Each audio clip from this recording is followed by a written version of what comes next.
What's up, sons? It's Blind Rod with Son of a Tech once again, and today I have Jesse with Rapid Innovations joining me, and we're going to be discussing a little bit of the upcoming Ethereum merge, of course, which will be happening more than likely around midnight Central Time on September 15th, which is basically going to be sometime tomorrow evening, essentially, for people on the West Coast. And he's going to also maybe give us some insight on the move to proof of stake and all that sort of stuff, and a little bit of information about the company. And hopefully we'll just have a good chat. So I hope you guys enjoy. Thanks for joining me, Jesse. How are you today? Dude, I am fantastic. Been a busy day. It's actually been a busy couple of months. That's what I think that's what bear markets do, is everyone who's working has to work harder, which I love. But Yeah, always it's crazy. It's like with the bear market, I feel like I need to do 400% more work for, half of the amount of money, right? Exactly.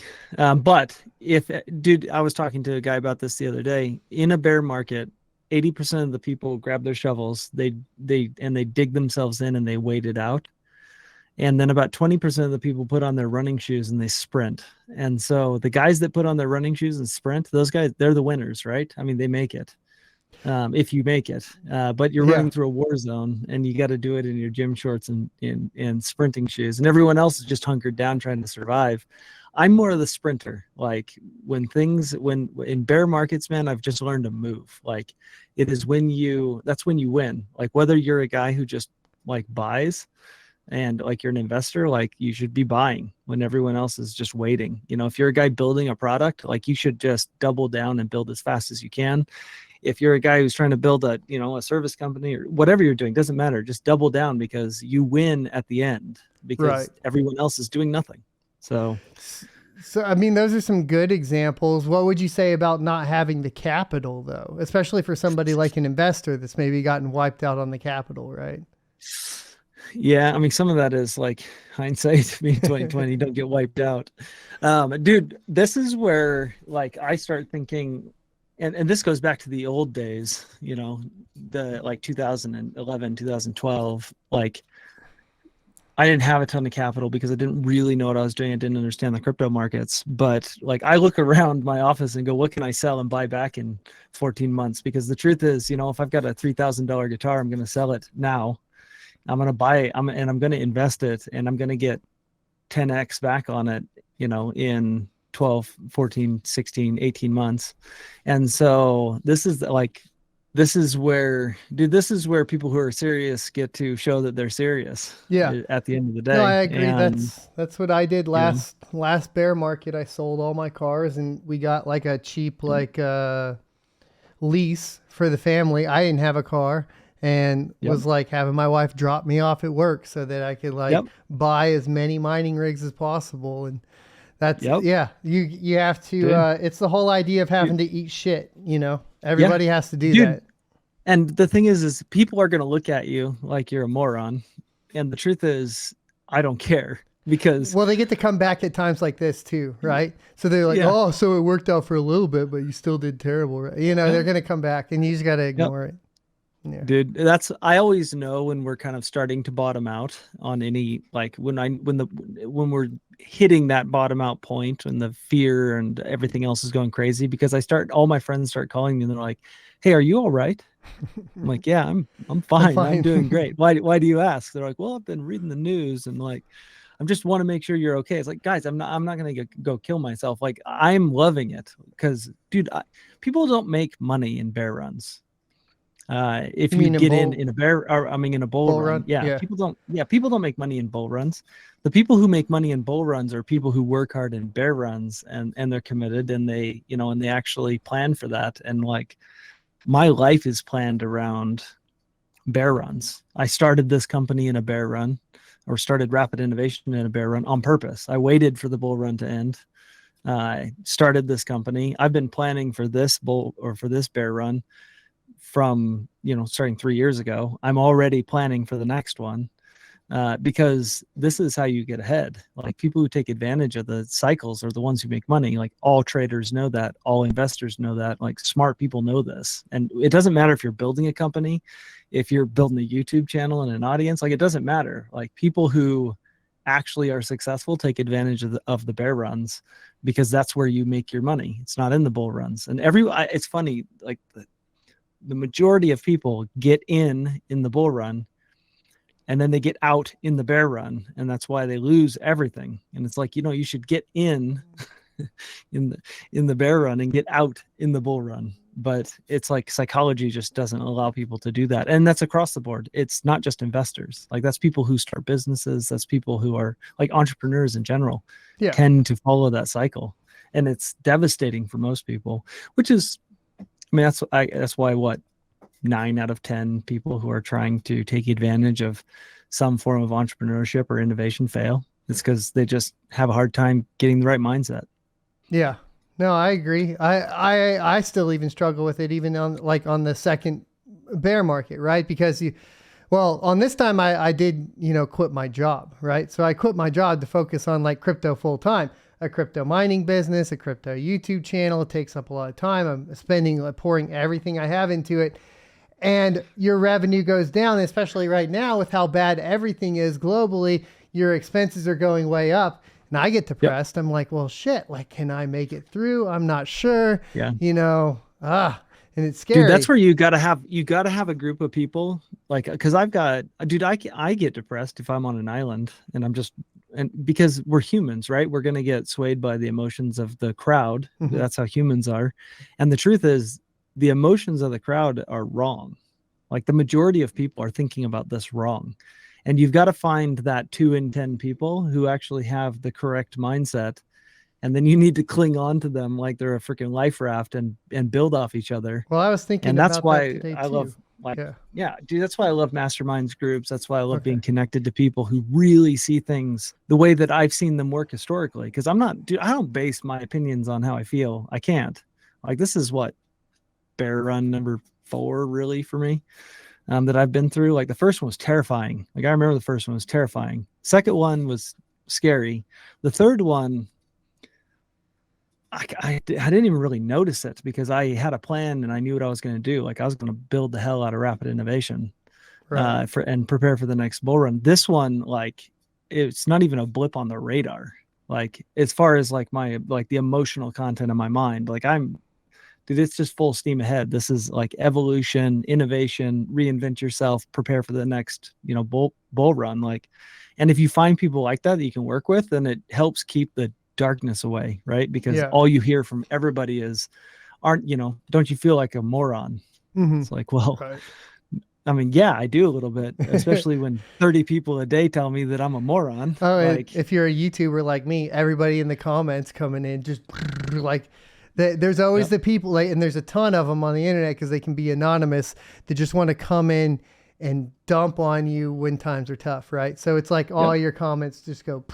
Oh, dude. And then worse than that, and this is what I hate. This is like the pet peeve of mine. When everything is good, they tell you you're lucky. It's like, dude, this is not luck. This is blood, sweat, tears, and grit that got me here. This has nothing to do with luck, because when everyone else was jumping ship, I was down in the hole where you die if something goes terribly wrong, patching freaking holes and keeping this boat alive because I wanted to make it. Yeah. And I didn't get lucky. Like, nothing about what I did was luck. Like, this was hard as hell. And it doesn't matter which side you win on, right? They're gonna tear you down when you're down and kick you. And then they're going to tell you everything that you got handed to you on a freaking silver platter. And you didn't work for it when things are up. And so I just ignore them. Like, that's the best route. Yeah. So before we get too far in, tell us a little bit about yourself. Cause I realize, like, maybe nobody even knows who you are at this point on the channel.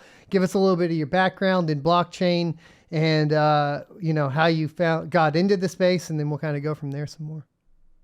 Sweet. So got into, or learned about blockchain in 2011 from a client of mine. I was in the real estate sector. He was an investor and he wanted to sell all of his real estate and buy Bitcoin. I tried to talk him out of it because he was a moron. I was one of those people that I was talking to you about. And he was the kind of person that I've become. He didn't listen to me and actually ended up selling everything he owned, buying Bitcoin, and making a large fortune. Actually, it wasn't even a small one. And so, like life has to be. I went and worked for him about 2-3 years later. And him and I built one of the very first Web3 development companies on planet Earth. We had 34 developers that could write contracts for Ethereum. This was back before Solidity was really a thing. And that I trained, and we built a ton of applications in that next big, we'll call it a bear run, because you had the bear run after Ethereum launched, and then it kind of bowled up in 2016, 2017. And so we worked through that whole entire thing, had a ton of fun. Eventually he went a different direction. I took off, started doing some consulting and other things along those lines, just trying to figure out what I wanted to do. Decided I love entrepreneurs. I love innovation. Like, I'm a builder at heart. I love to see things be built. I love to build things. Like, I am passionate about the Web3 space and what it can do for humanity. And so I decided to build Rapid Innovation, which is super simply just a full stack Web3 focused development company. Like, we help people build things in the blockchain space.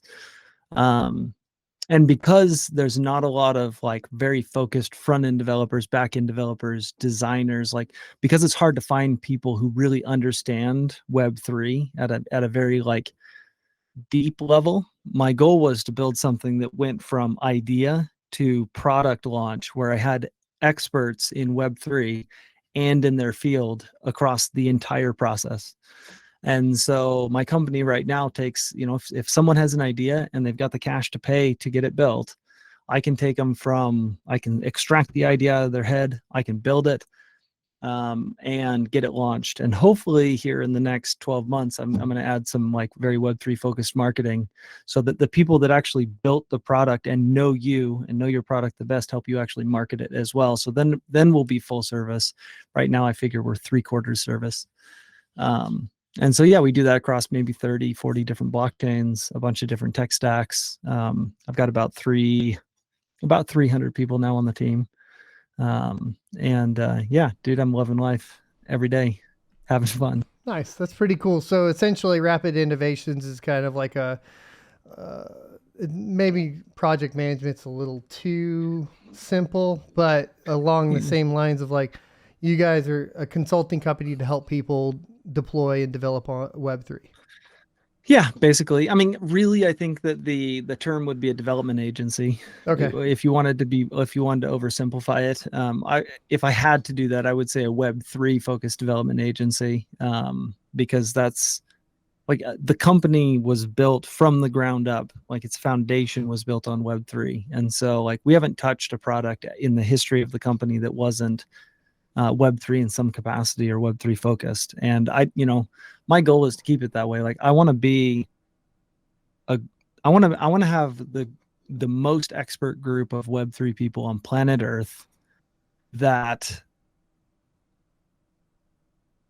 can help anybody bring a blockchain focused or Web3 focused idea to market, whether that's consultants on tokenomics, or that's designers or UX developers or front end guys, back end guys, blockchain guys, even DevOps, security, penetration testing. Like, I just want to have the world's most expert team all under one roof to help people who are really, really serious about innovating in this space.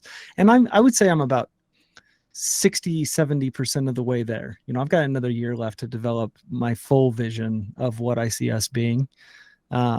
But then once we get there, I feel like we'll be a force to be reckoned with in this space, as far as building out the future for, really for the planet, hopefully.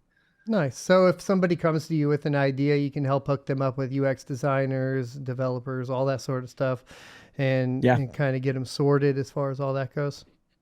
Yep. Okay, cool. Interesting. So the big topic I guess we should get into, and my segues are terrible, but we have Ethereum moving to proof of stake tomorrow, right? So that's pretty much what everybody's interested in. I'll probably post this later tonight. What are your thoughts on the move to proof of stake for Ethereum, and what are some pros? What are some cons?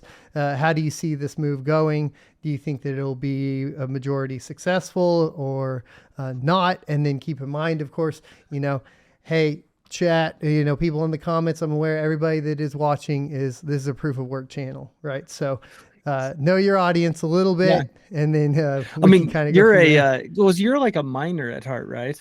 Yeah, I mean, crypto miner. dude, I mean, Yeah.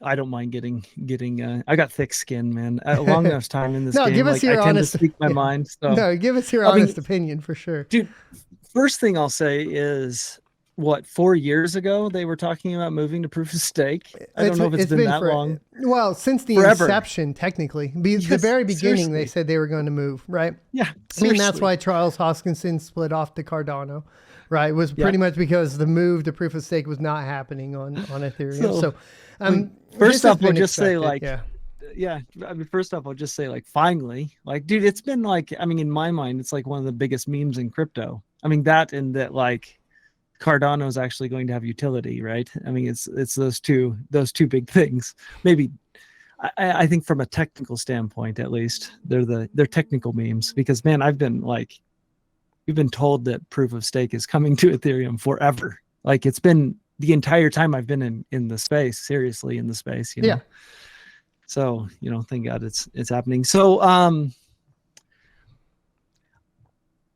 my personal opinion is that I think that proof of stake and proof of work accomplish two very different things. I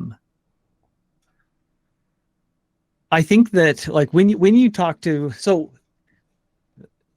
people say that proof of stake provides the same level of consensus as proof of work, right? You hear people make that argument. This isn't true. Consensus. But you hear people, well, I think you have to break it up because you could say consensus, but then I think the other point that we would have to bring up would be security, right? So there's, from a level of consensus, I think it's true because all you have are the nodes providing the consensus. Like the miners in the proof of work setup are not providing consensus to the network. The nodes are. The miners are just doing the work. So as long as you have nodes in both a proof of stake consensus mechanism and a proof of work consensus mechanism, then both of them have essentially the same consensus, provided they're the same amount of nodes still running, correct? Yes.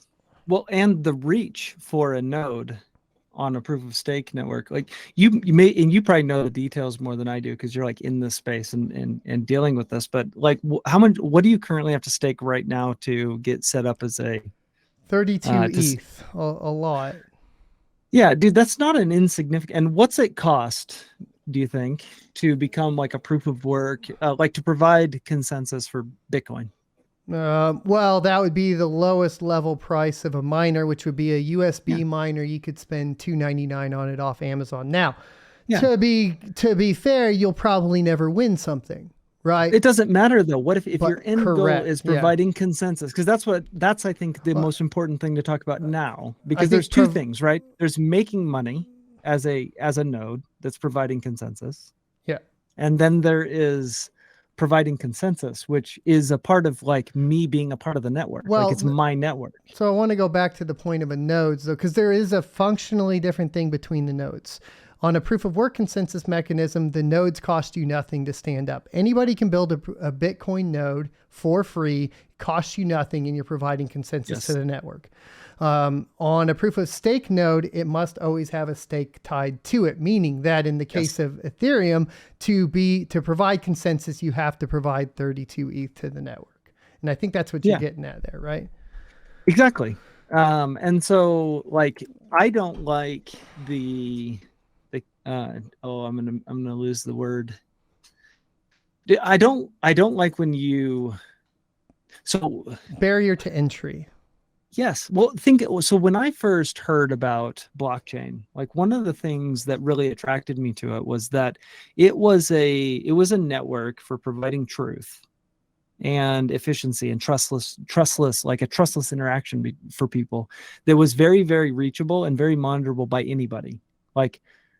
Back in the day, way back in the day in say 2011, I could the barrier to entry for anything was basically nothing.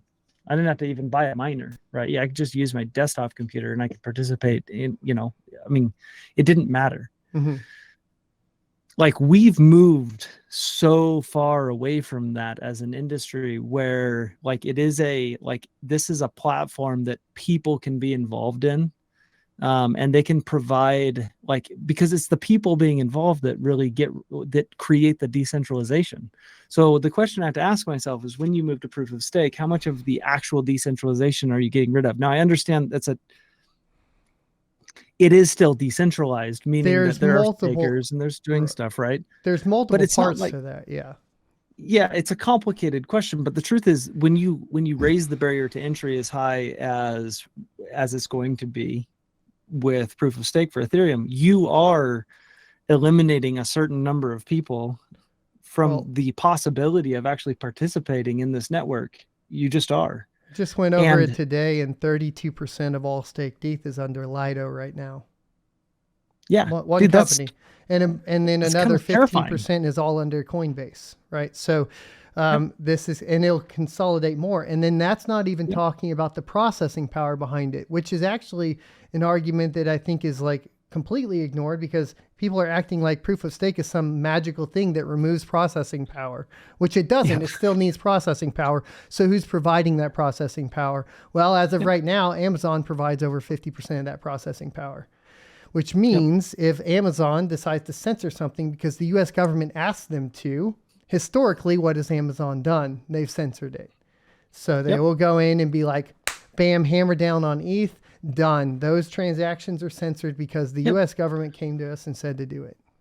Well, then you have to ask, and that's why I started this question with, you have to ask yourself the fundamental question: what is decentralization? Right. Because guess what you can't do to a network that is run by individuals that provide consensus to it? You cannot censor it. It's censor proof. You can't shut it down because it's decentralized. Right, because even if you shut down one major farm, there's still going to be the Joe Schmo with the USB stick stuck in that's going to process that transaction and shoot it off. Exactly. And it doesn't matter. Like, if everyone else quits, I can, if I care about it. Right. And we've seen Bitcoin function like this for a long time. If you go back and watch the history of Bitcoin as a proof of work network, like it functions like this. So now, with all of that being said, like, there's a whole nother side to this, which I deal with on a daily basis, right? Which is the utility of a network for a business trying to provide value to a set of customers that's going to make their lives better, right? Whether that be a place to store and sell and buy digital goods, or if it's a decentralized exchange, or different things along those lines. I mean, you look at Ethereum during some of the big gas wars, and it wasn't actually possible to use Uniswap and make it unless you were trading just massive amounts of money. So once again, barrier to entry problem. It's the other side of the fence, but you have the same barrier to entry problem because you're reducing utility because of the barrier to entry. Now the argument was that proof of work is causing that, but is that necessarily true if we look at other implementations of proof of work, right? So I think it's short-sightedness proof of work is causing that. Like, short-sighted proof of work is causing that, where people didn't realize what happened. How do you predict the NFT craze and OpenSea and gas wars on mints for new NFTs because people are trying to get rich? Like, how do you predict that? You can't, because when the concept of how Ethereum was going to work came into existence, the idea of an ERC or of an NFT didn't exist yet. At least in any functional format. So how do you in even 2016 you had like CryptoKitties, which is kind of a precursor to that, right? But they weren't even called NFTs yet. No, dude, back in the day, like way back in the day, right? Probably that 2016 mark, maybe. I was sitting down with a client trying to conceptualize how to take a token and fill it with metadata that could then be printed as a PDF so that people could sign that token with their, with their keys. And then inside this format that we wanted to create, you could then download that as a PDF that was filled with metadata. So you had a real trustless transaction where people could sign an agreement with each other and actually create a real estate contract or a contract to buy a car or an application, basically think like DocuSign or HelloSign or something like that. Like it should have been built on a blockchain. It makes sense. And the only way to do it was with a token, a single token that was unique. I didn't even know that I was talking about an NFT back then. I don't remember what we even called it, but we certainly didn't call it a non-fungible token. Yeah. I think we're calling it like, we have a token asset or a unique token asset or something like that. And then, everything shifts. And like, how do you predict that? Can you predict it? Like, not really. And so I think that's why what we have seen is evolution of, like, back in the day, just go back to 2016, 2017, when a blockchain had a problem, the core developer teams would split off. They would go solve that problem with different implementations of other blockchains, and they would either take off or they wouldn't take off based on whether or not they had evolved correctly, right? It was evolution. And that's what keeps things alive, is evolution. And the tech was evolving. One of the things that happened with Ethereum is it got big.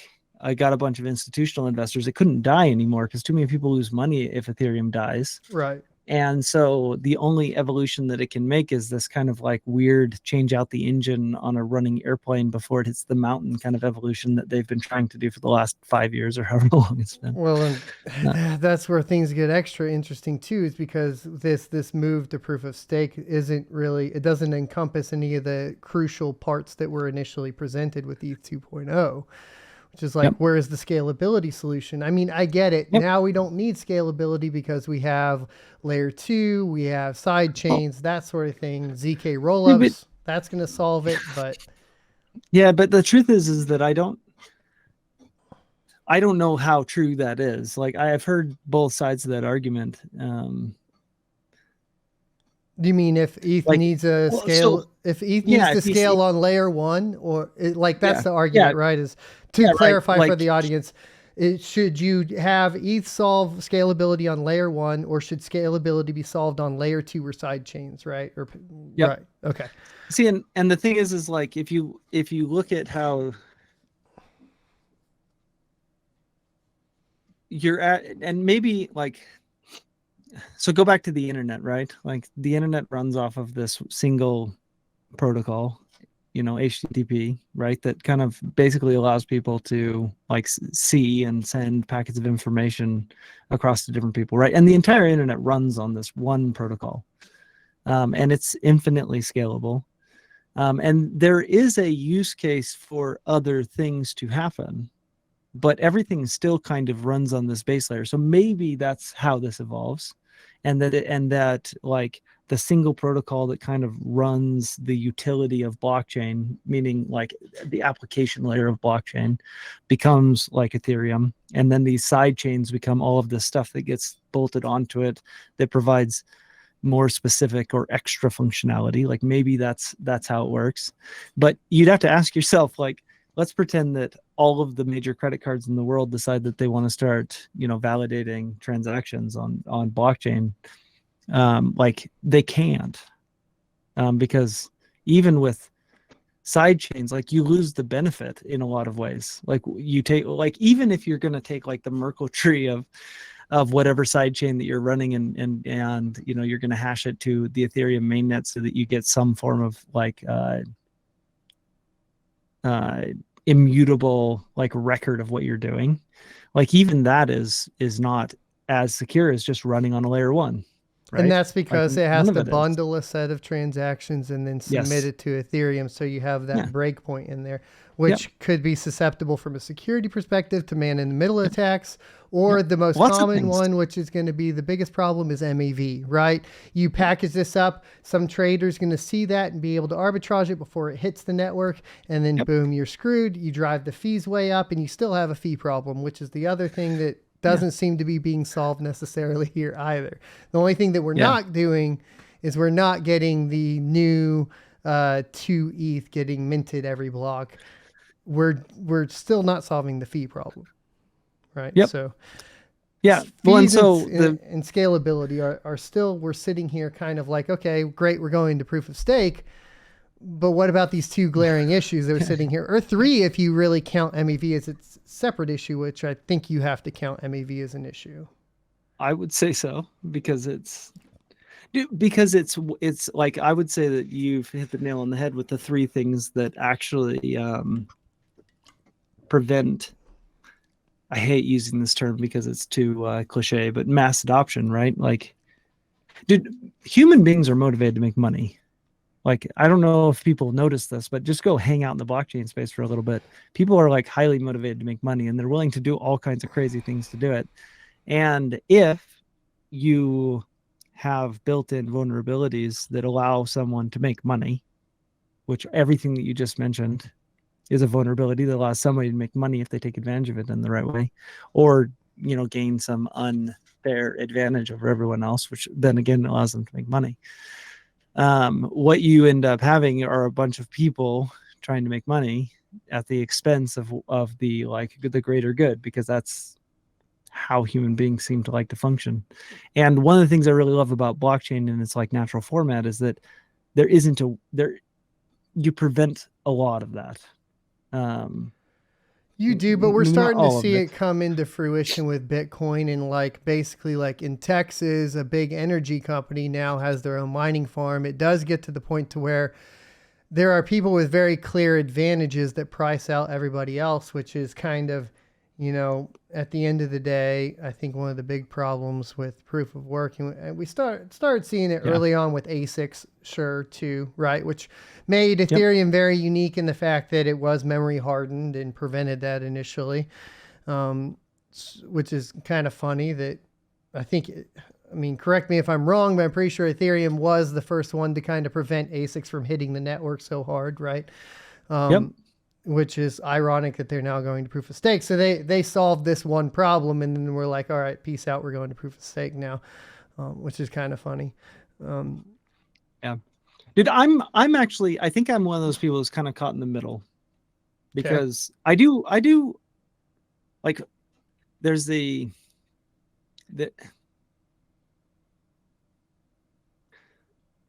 I probably shouldn't say this. I'm going to make your whole entire audience hate me, but that's all right. At least they'll be hating me instead of hating you. So when I first got into, when I first decided that I wanted to start Rapid Innovation, I didn't start on Ethereum, which is weird. And actually looking back on it, I'm not sure I would have made that decision now, but I started on EOS, right? Which was like I the most, EOS. the most hated, you know, like, did all the proof of work guys, because they were doing something that was very anti the philosophy of what a blockchain was supposed to be, right? You know, with their delegated proof of work and all this other stuff that people were experimenting with back then, which ended up being it obviously didn't work because EOS isn't around today. But I've always been the kind of person that likes to see, like, that sees the advantage of different things. Like, part of the reason I really enjoyed EOS was from a developer standpoint. You could do so much more with EOS than you could with Ethereum, which were the two big players back then. And like, you know, you could go and create, you know, it was like what, 1 second or 1 second, 1 second transactions, and like do things that nobody else was doing in the space back then. Seems like an eternity ago now. You know, it's one of the reasons that like Solana is interesting to me from a developer standpoint, right? So because I see the utility that is added when people do stuff like that. So then that part of who I am is like wildly in conflict with the part of me that fell in love with blockchain, because I didn't fall in love with blockchain because of those things. Like, I fell in love with blockchain because of the idea of trustless transactions and network provided consensus that anyone could participate in, and immutability, and like truth, a verifiable source of truth. And like, I fell in love with it for all these reasons. And we strip a lot of the philosophy, like for at least me, the philosophy out of a blockchain in order to create utility. And we create that utility in order to go and do things. So I know that there has to be some form of compromise in there somewhere that is healthy. But I don't think I'm the guy to say like where it sets, but I've always really played both sides of the aisles a little bit, because like from an investment standpoint, I've been like, really hardcore into like what I would consider a real blockchain, which basically just means like proof of work. Just like You know, Bitcoin, right? yeah, I mean, Bitcoin, like yeah, I always go Ethereum, back to you always go back to yeah, Bitcoin for me. Like yeah, I always say, like I don't like mining Bitcoin, but I'm still at heart like a Bitcoin maximalist. Like I yeah, mine all this other stuff, but like at heart, like I'm probably just gonna swap it out for Bitcoin and leave it there because like dude. And that's how I feel, right? Like there's a part I'm just at war with myself a little bit because there's this other world out there that I love to play around in, but I kind of come back to my roots, like, yeah you from know. and I think that so well it gets really interesting when we start talking about proof of work versus proof of stake because I think we don't know what happens with this transition yet because No. sure we can look at like we could look at Solana as an example. If that's going to be an example, then I think we're all screwed because Yep. sure we could say, well, Solana's But gone down 7 times this year, but it's okay because they're still functioning. But it's like at the scale mm, Ethereum's at, if that goes down 7 times in the year, the entire ecosystem's screwed. Like crypto's going to suffer hardcore if that happens. yeah. Like DeFi is going to be jacked up. The markets are just going to come crashing down. I mean, which is Yep. also the argument I pose to like the proof of work guys that are like F ETH. I'm like, don't F ETH because if you F ETH, you F everything else right now. I'm just Yep. letting you know, like if Yep. ETH tanks, everything else is coming down with it, even Bitcoin. Oh yeah, I think that. Well, I mean, what's the market share of ETH on like versus Bitcoin today? I mean, It's like ETH has thirty grown. percent of.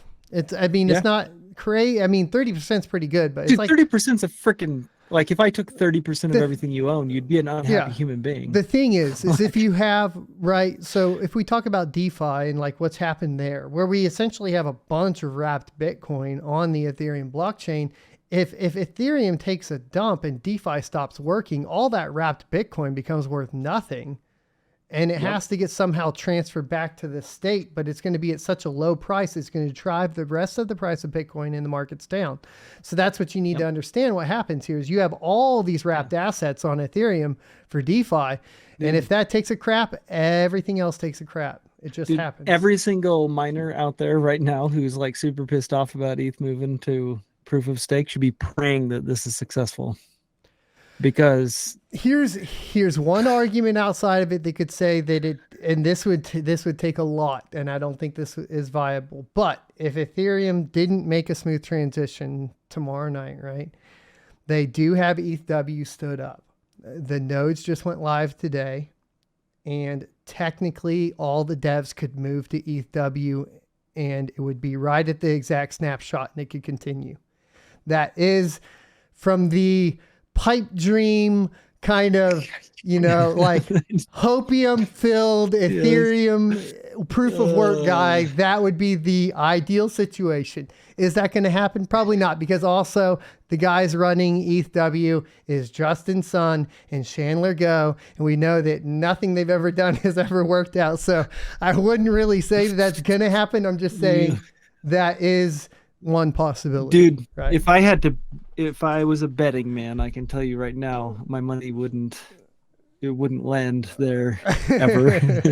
I mean, not that it couldn't. I've been wrong It's about going to bets land before, in but Bitcoin for me right now. Because yeah, I mean, like, dude, yeah, here's the thing that I think a lot of people don't realize. Right now, the two top coins are proof of work, which means basically, like on coin market cap, as far as volume goes, basically 100% of the proof of work volume is split between Bitcoin and Ethereum and nothing else. yep, 30% of that volume is moving to proof of stake, which has more volume in the crypto industry than all of the proof of work coins put together, which means the price of Ethereum theoretically goes down because its volume in comparison to the rest of the competition is lower, which means do you think the market Bitcoin is goes up. sophisticated? Do you think the market is sophisticated enough to actually know that though? Because what you're saying is that it gets diluted against because it's becoming something that's like everything else, it's now diluted. But Right. do you think the market is sophisticated enough to even understand what you just said? I Because think I have my doubts that they do. here's the only reason why. The cost to produce A proof of work coin comes from the cost of power. It is only the truly realized cost in cryptocurrency. And the cost of producing a coin on proof of stake is near minuscule to nothing. And Ethereum will not be producing any more Ethereum. So there is no direct real world cost between the production of Ethereum and the amount of Ethereum in circulation. Yeah, so this goes back to the old argument that the value provided by, say, Bitcoin is the fact that every single Bitcoin that gets created costs a lot of money to produce. Therefore, it has value because you're transferring the value of electricity into a token. Correct. Yeah. And that's how the market would realize it. Yeah. Now, whether or not, I don't think that would happen initially, right? I think that would be something that would be a slow burn over time as the market realizes it, because clearly, initially, you're not going to have that cost go directly dump into the market. That cost is going to happen later on, right? So okay, so I have a question. I've got a question for you that I would love to get your perspective on as a miner. Actually, that you probably know the mining space more than I do, because I'm a developer, right? I don't hang out in that world probably nearly as much as you do. So if you take a project like BitTensor, which is a proof of work chain, that's whole focus is taking that proof of work, basically the work of consensus, but instead of solving random equations in order to provide consensus, they're actually training AI. Right. So proof of useful work is what you're talking about. Proof of useful work. Do you think that especially in the combination between AI with the way the world's going, right? Like we're moving more and more towards an AI-driven economy, AI-driven function, AI-driven utility, like that something like that is eventually going to replace and maybe not replace Bitcoin, but replace what we traditionally think of as proof of work? So I'm very familiar with the concept of proof of useful work. It was originally, essentially, I think a research paper originally. Yeah. And then kind of moved from there. I'm not familiar with BitTensor. There's another project called Flux. I don't know if you've heard about Flux, but they're a Web3 kind of, for lack of a better term, centralized, decentralized Web3 platform. Because it's kind of weird. They're not really necessary. Like they do have a company behind them, essentially, of a portion of it. But regardless, they are working on proof of useful work as well. So I'm very familiar with it. Here's the thing about it. Yes, it's a great idea conceptually. I think implementation becomes a key issue. And the reason for that is because the AI workload is significantly different than a hashing algorithm workload, where the amount of PCI lanes, specifically from a technical standpoint on the hardware, the amount of PCI lanes needed to basically provide and report the work back to the network on a GPU for what we have now as proof of work is a single PCI lane per GPU. This is why you're able to add, 12 GPUs to a single, rig and go from there on a relatively cheap CPU.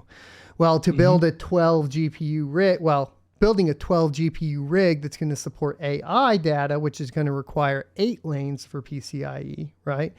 Is going to require sophisticated, basically high-powered computing servers.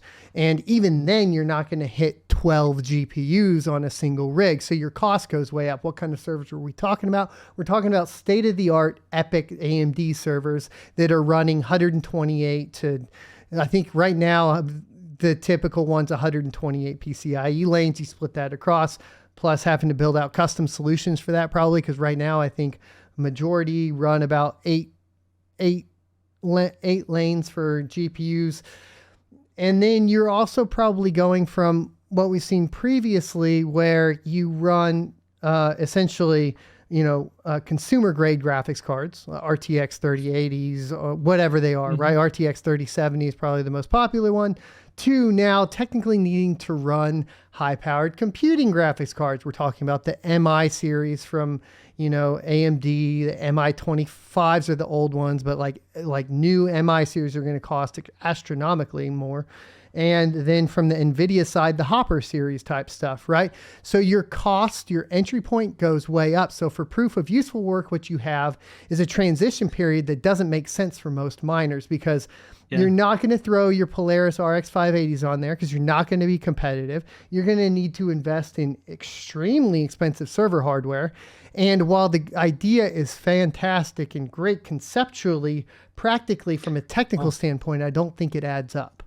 Because you're basically doing the same thing that ETH is doing by going to proof of stake. You're raising the barrier to entry so high that it's not. Yeah, It's not the type of GPUs sense. that are going to be competitive are going to be, $4,000 to $8,000 a piece. The servers that you're going to need alone are $40,000 a pop, right? So, a single server is going to be around $120,000 for 8 GPUs. Like, that's not a competitive entry level.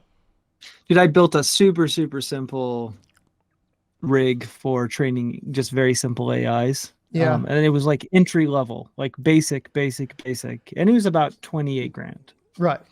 And then you get the economies of scale problem, right? Where if it's profitable, there's going to be the people with the money that are going to do it. And the thing I like about GPU mining in its current form is one guy can go out and buy a $300 GPU, add it to the network, and slowly grow over time. It gives the normal, regular Joe an opportunity to contribute to the network, further decentralize the network, and be able to generate some sort of revenue out that.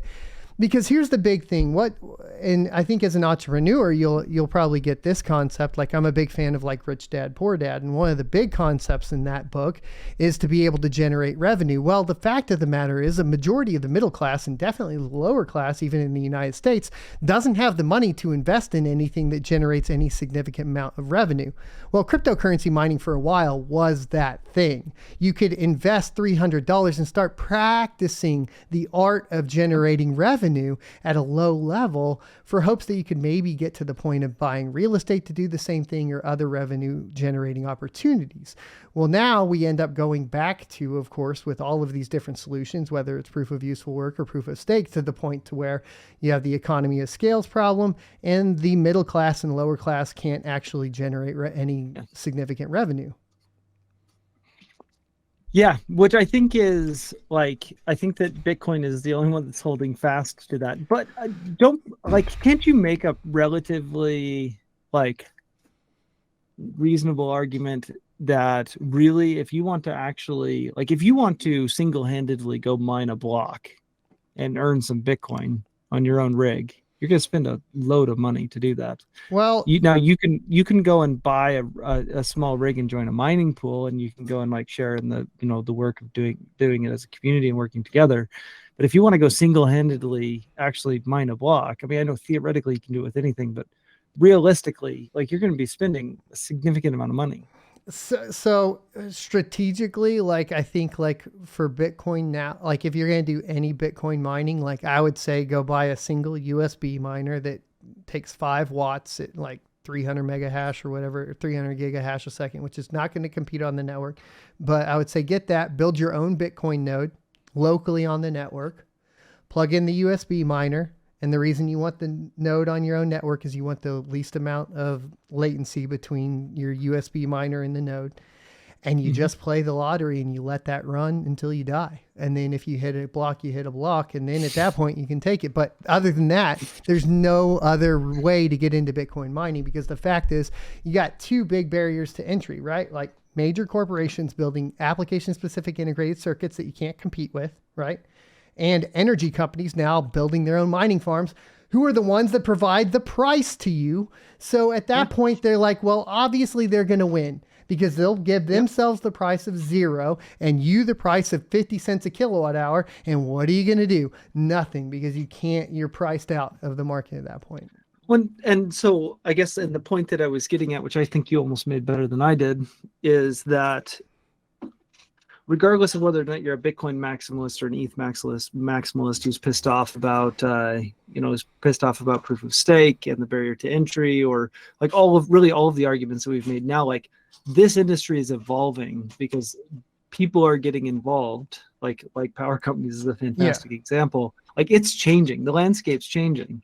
And I'm not sure that there's anybody out there who can look at it and go, yeah, this is probably exactly what's going to happen. My crystal ball is still a little fuzzy.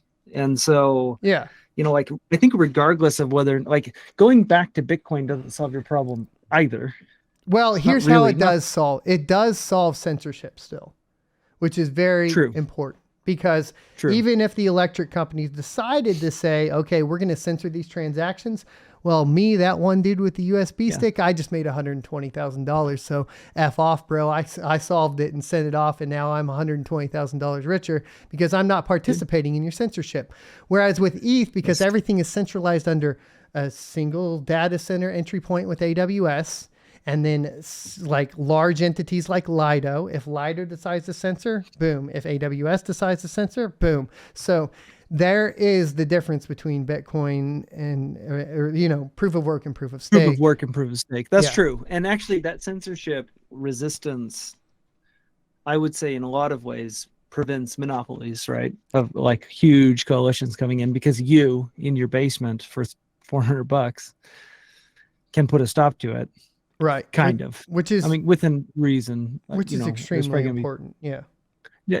If enough of people don't want to be censored and they go and make the decision to not be censored, they will provide censorship. Well, resistance. this is the problem that the ETH devs are dealing with right now with Tornado Cash. As they move to proof of stake, they've specifically stated, we don't know how to prevent the censorship because, was it Flashbots just decided that they're going to censor Tornado Cash.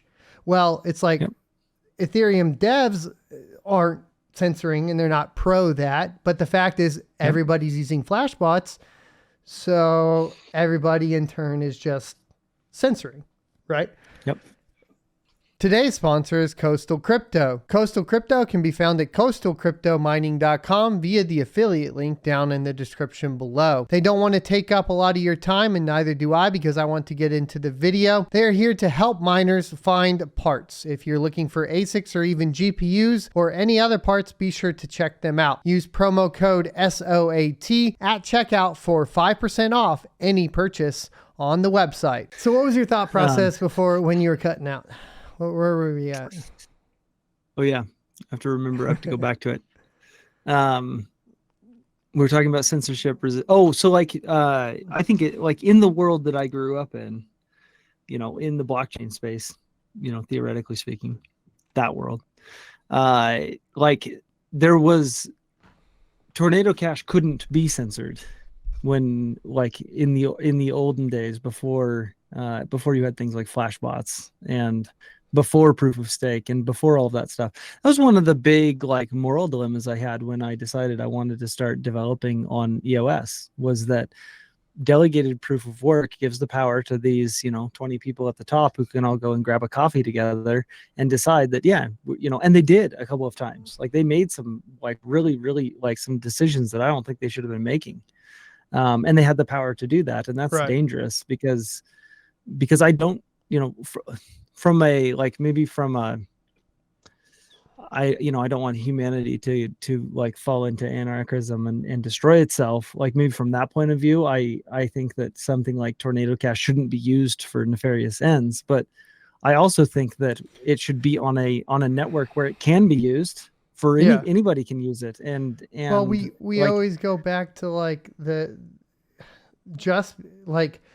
argument that something is going to be used for evil is not the right to take it away from the people. Yes. And like, exactly. This goes all the way back to like, I mean, I still have like a first edition GURPS book sitting here from Steven Jackson Games. I'm not sure if you're familiar with them, but they but they got in trouble in Austin, Texas, and the FBI raided them and got rid of all of their books, everything, just because they were essentially tied to some people that were working on email encryption. And that's it.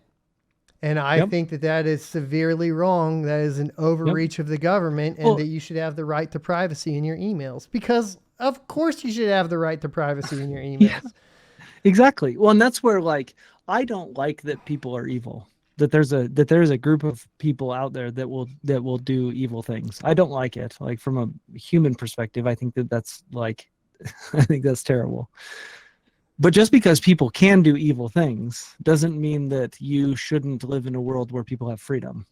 Right. Like that doesn't like those two things, they are mutually exclusive. Well, like, what happens when you start? The problem is what happens when you start removing freedoms is you create more evil people too. Yes. I mean, if we really want to dive into it and see like what like drove Al Qaeda and all that in the back, well, it was the persecution they were suffering from people that were shitting on them, and it just makes it worse. It creates more, but it creates more evil, is what it does.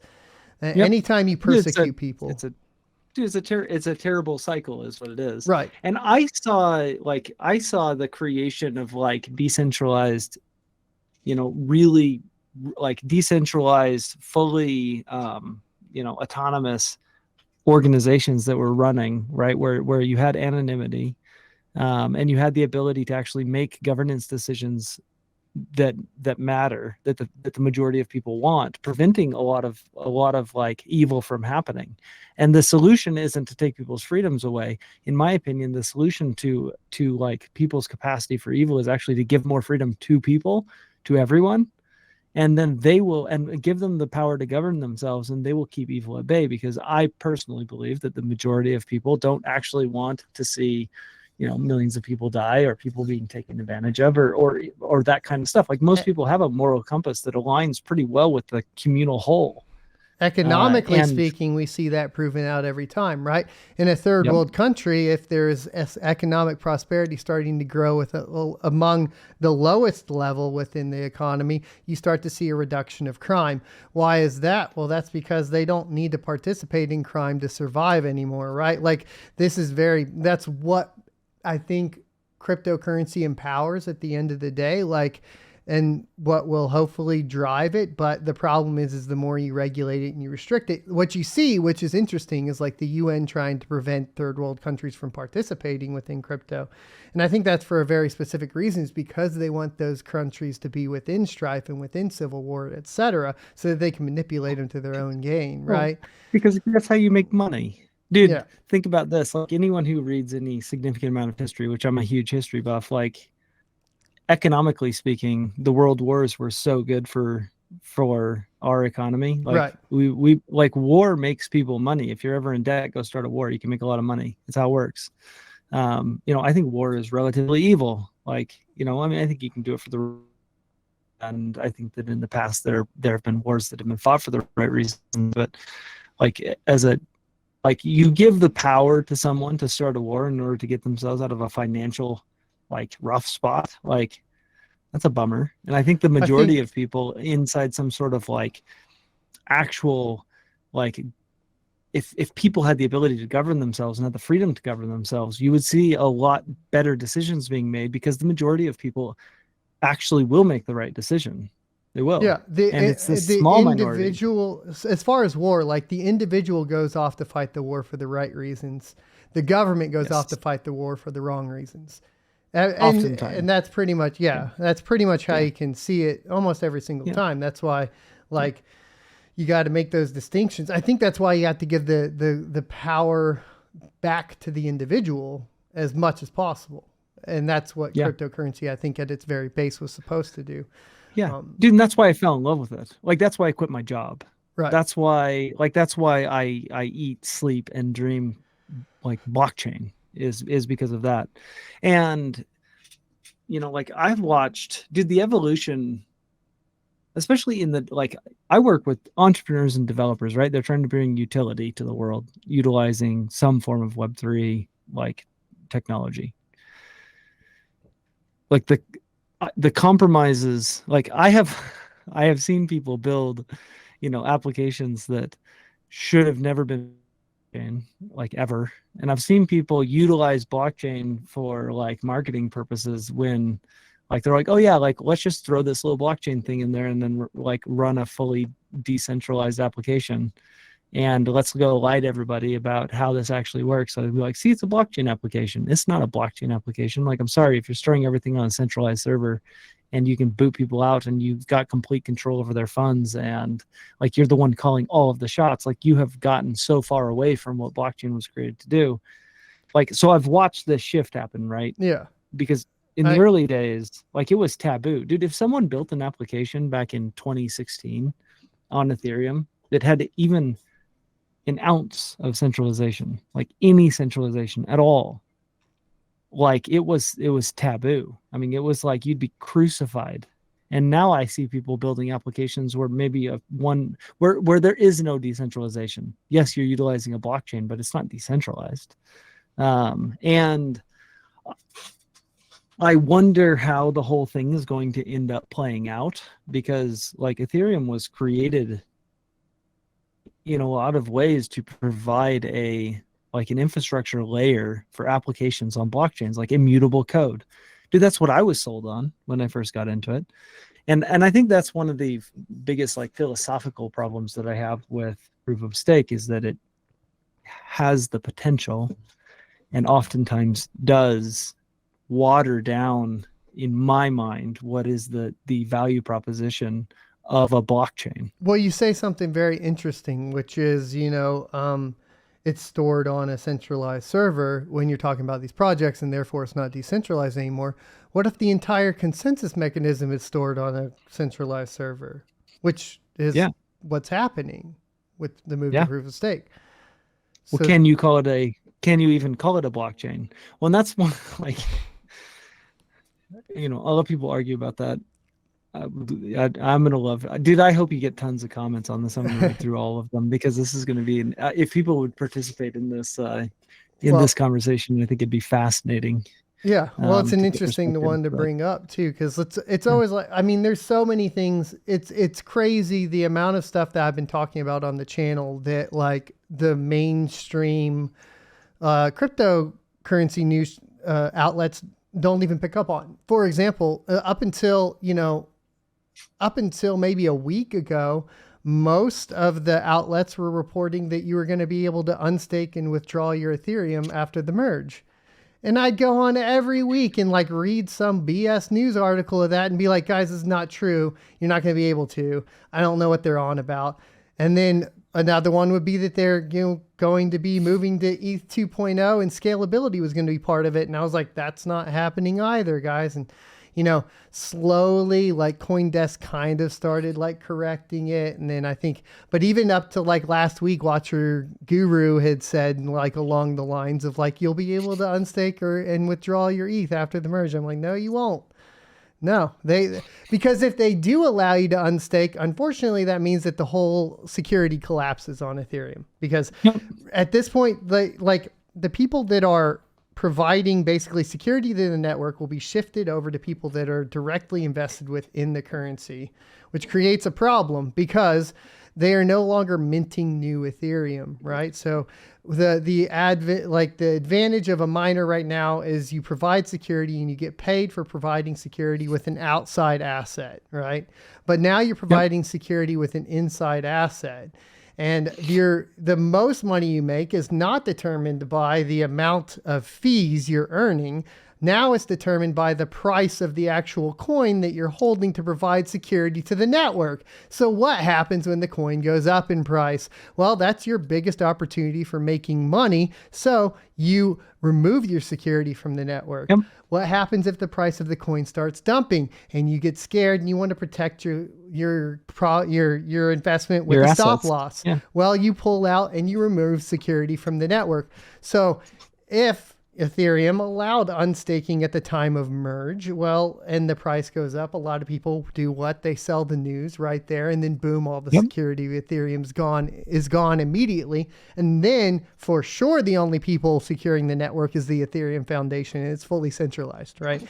So they literally physically can't allow anybody to withdraw their ETH. I'm sorry, but the plain fact of the matter is, for anybody watching out there that is like, well, why? That's BS. If they did allow it, all their security goes away, more than likely. Yep. And a blockchain that isn't secure isn't a blockchain that's useful. Right. And then they wipe out. I mean, you wipe out the entire. You wipe out the entire Ethereum network in a single blow. Well, and if you want to look at what you think the price of Ethereum is going to be in the future, you can look at Lido and staked Ethereum or ST Ethereum, right? So to solve this, to allow people to feel like they're staking but still be able to withdraw, Lido stakes everything themselves and then sells you a wrapped version of that staked asset on the Ethereum blockchain as a token. Dude, It's which such actually a brings grift. up, Like, dude, go ahead. it brings up the idea of like, this was a term that was thrown around a lot in the last 12 months or even longer. It's Ponzi-nomics, right? Yeah. I hear stuff like that, it makes me cringe a little bit because like you're quite literally creating Ponzi-nomics. Oh yes, But dude, and that's where that's 30% of the staked Ethereum is represented by STETH, which is the token, which is controlled by Lido. Like, if nobody sees a problem with that, I don't even understand. Like, it's nuts to me. Like, I don't know why the devs are like, hey, this is terrible. We can't let that. We can't just continue on with this. This is going to be absolute nightmare. Like, Lido controls everything at this point. And what's even worse is if you look at the price of the staked Ethereum token, it's lower than Ethereum already. And that price is basically just a futures contract on staked Ethereum, which means investor confidence in Ethereum is low. Your price of Ethereum, once you can unstake it, is lower than the price of Ethereum right now. Yeah. If you see that as a futures contract, which it is quite literally a futures contract, because they're saying when you can unstake your Ethereum, this is what it's going to be worth. Right. Yeah. Yeah, dude, that's an interesting, it's actually something I haven't spent a lot of time thinking about, but the actual like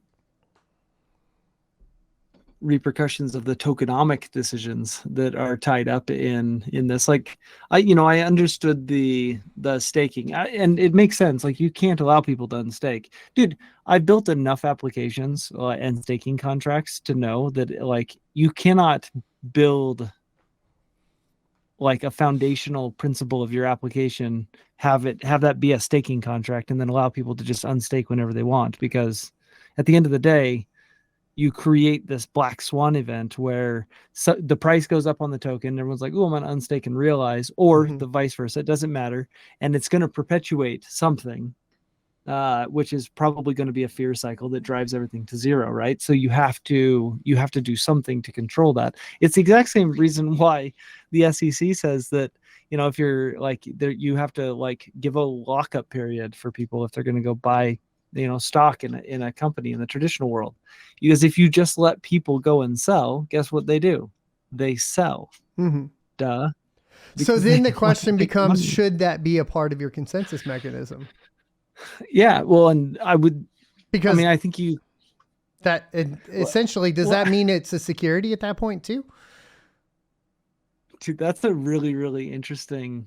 That's an interesting thought. It's another thing I had never thought about. But if you're the SEC right now, are you absolutely stoked on the merge? Because now you have the gotcha. Dude, so what the Howey test says that if you're purchasing an asset that you believe is going to be that the value of that asset is going to go up based on the work of other people, then you failed the securities test and it's now a security. Does this do that? It kind of does. Actually, in some ways, it really actually does take Ethereum, which is not a security right now, and it almost does turn into a security. I wonder if the SEC is out there just rubbing their hands together, going, "Oh, I can't wait for September 15th." Now we get to lock it all down. No, I mean, like it is a genuine question. I think if people should consider. I guess we're about to find out because it's going to happen regardless, right? I mean, that's one of those things. Like I think even yesterday I tweeted out, and like I'm so glad that the merge is almost here and over. I'm tired of being asked what I'm going to mine after the merge. I'm tired of being asked what my predictions over the merge are going to be. I don't know. Nobody knows. I just want it to be over with so we can kind of move on from there, right? Because there's no way to predict, but these are questions that come up.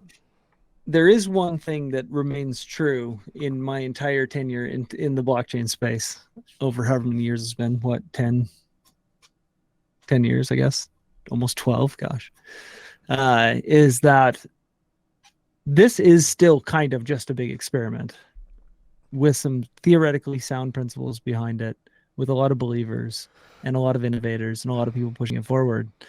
And I mean, gosh, my company is called Rapid Innovation, right? I believe in innovation. I believe in experimentation because that's part of innovation. Like I believe in like humanity evolving.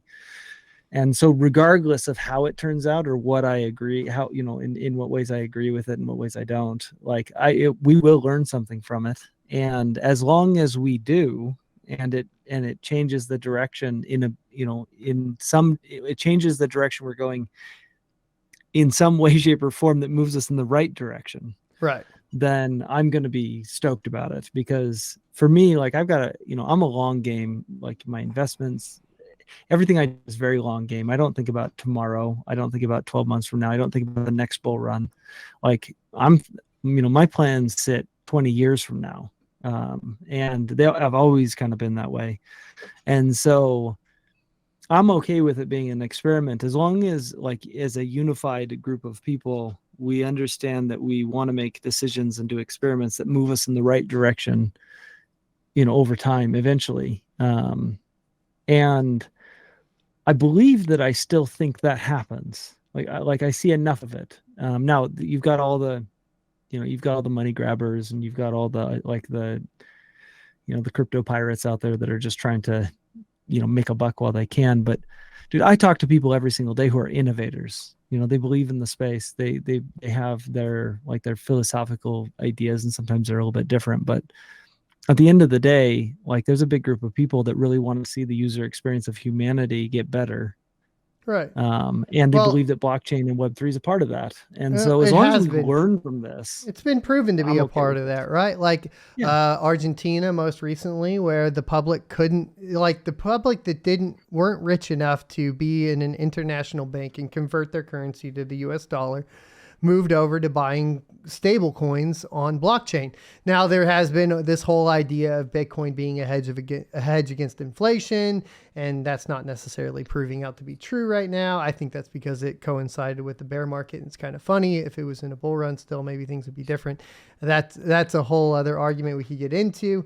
But cryptocurrency is proving to be a hedge against inflation in third world countries, because they are able to participate within purchasing a US dollar stable coin, which is protecting them from, basically the failings of their own government.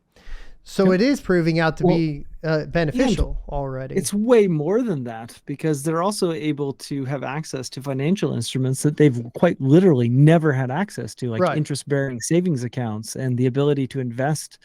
Like, dude, go and provide liquidity to a DEX and actually make an ROI. Like, these people have never had access to that. Yeah. Dude, they would buy goats, and they would try to make the goats make more goats, and that's how they made money. That's how, like, that was their interest. Like, now they have access to real, like, financial instruments they've never had access to before. Like, it's an experiment that's, I would say, overall working. And I just want to keep it moving that direction, right? Right.